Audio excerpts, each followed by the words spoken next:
Mee viidiyoo kana hundi keessan waan gadhumaa ilaalaa laayik sheer gochuu hin dagatinaa isin jedhanii gaafa fayyaa keessanii hunda kennaa yoo rabbiin nu haa qajeelchu garuu namittiin tuni akkasitti Itoophiyaa jaalattee yookiin Dr. Aslii jaalattee akkana taartii tarii fooloo barbaaduuf akkasumas beekamtii argachuudhaaf kan isin akkana ta'aa jirtu namni hundinuu tarii tiktook irratti argaan jedhee yaada. Dhugaa rabbi waan hedduu tokkoon nama jibbisiisu waan inni isiin ta'u jirtu kun hin beeku alaa kullaal hundi kennaa yoo nama gaarii taane osoo hin taane yookiin immoo waan gaarii hojjennee yookiin waan gaarii irra jirraa osoo hin taane hundi kennaa iyyuu namni hundinuu dilaayaadhaan ammoo balleessaa qabu garuu rabbi nuuf haa dhiisu gin fuula dhoffatanii akka barbaadan ta'uun kunis xiqqishoo wayi osoma mirga qabanuu xiqqoo wayi namatti hin tolu alaa kullaal rabbi si haa qajeelchuu jennaani. Isiin kaayoon isii akka ofiititti beekuun waan fuula barbaadu natti fakkaata maaliif jennaan Asliis jaaladhee mana jettee yeroo tokko fa viidiyoo argitanii jiraattan akka waan boottuu taati bakka waa baay'eetu jira. Hundaafuu rabbiin isiillee haa qajeelchuun hunda kennaayyuu nu haa qajeelchuu akkasii isiniin jedhaa asumaan sheer laayik gochuu hin dagatina. Viidiyoo kana walumaan ilaallaa gadhumaa isiniin jedhaa inshaallah.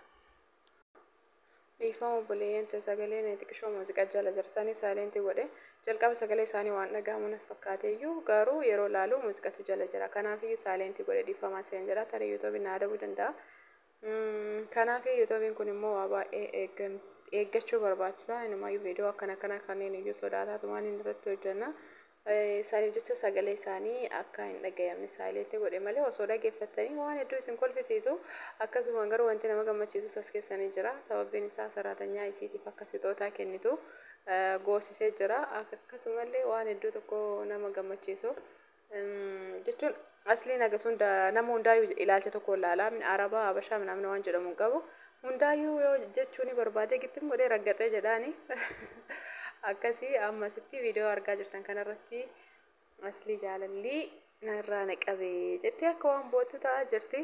alaa kullaal fakkeessaadha yaani waan dhugaa ta'ee osoo hin jenne yeroo inni sheelusanii na kolfisiise yaa galbi yaa umri yaa ayooni yaa maani akka inni itti sheeluu afaan mi'eeffate maashaallah ummu seenaan dubartii sabrii qabdu garuu dantaan qabdu wanti kun sababbiin isaa miidiyaadha akka dhugaan taane ni beekti waan ta'eef waan akkasitti akka dubartii hinaaftee jala deemtee haasoftuu miti innillee konfidensiidhaan dubbata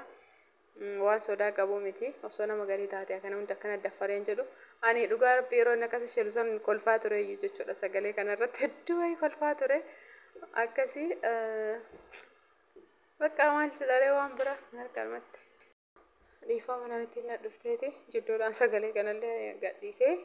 garuu waan dubbadheen beeku jidduu keessatti namatti dhuftee barrii qaxxi godhan abban osoo waan hin beekin iyyaa malee jechuudha osuma hanaasaa jiru yeroo tokko akkanumatti sodaataa qabamaa akkasumatti hojjenna alhamdulillah alaa kullaal jiruudha waan taateef rakkoon qabu khayriidha inshaallah akkasii namittiin akkuma isin argan jirtan kana booyaa jirti jaalala sirraa ni qabee jettee boo'u jirti. Ni yaadaan lixeetanii barsirna godhee hojii haasaa miti bakka kanatti osoo sagalee isaa dhageettanii jechuudha hin beektanii miti namni hundiniyyuu Aslii waa'ee kolfaa minaamin kanneen jaalataa nama kolfisiisu akkasitti waliin kolfaa turanii ani garuu kaa xiqqoo sagalee saayilentii godhee waan ta'eef malee wallaahi waan hedduu tokko nama kolfisiisu